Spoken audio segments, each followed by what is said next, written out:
Hi, I'm Dan Emmert with Advanced Agrilytics.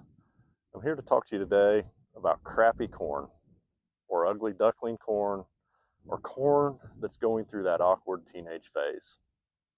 You know the look. Last week we had beautiful uniform stands. Everything had came up evenly, and now we're looking at up and down corn with a pale yellow color to it. So what's going on? When corn is transitioning from the seminal root system to the nodal root system, there's kind of a handoff going on. Think of a relay race, and the first runner handing that baton to the second runner. And what's happening right now? We fumbled the handoff. You know, from up until that V3 stage, we are relying on the reserves, the energy that is stored in this kernel.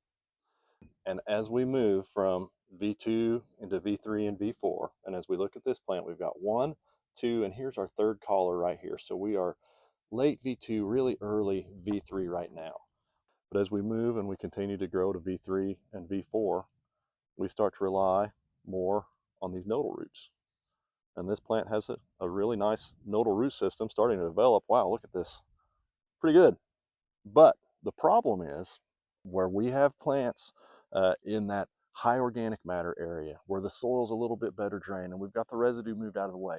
Everything's working well. It's a little bit warmer. We're getting more organic matter contribution there. Those plants are getting that baton handoff really well.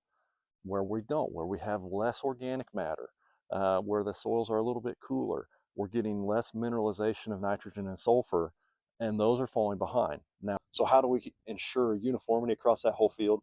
We supplement what the soil can't provide.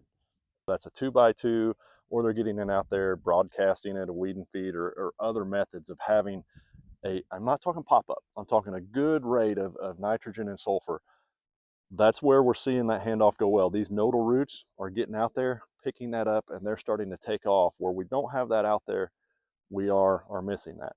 And actually, we have a variable rate 2x2 prescription that some of our growers choose to run. If you don't have that capability, we can say, hey, here's the minimum rate we need to put on each field based off your OM and the contributions that we're going to get out of that organic matter.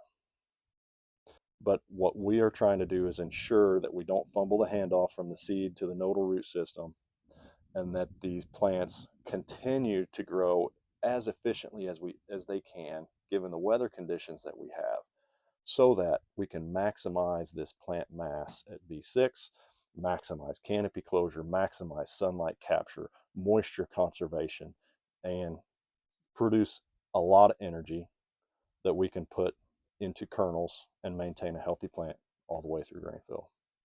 If you've got any questions about how these concepts apply to your fields, feel free to give us a call at Advanced Agrilytics. Thank you.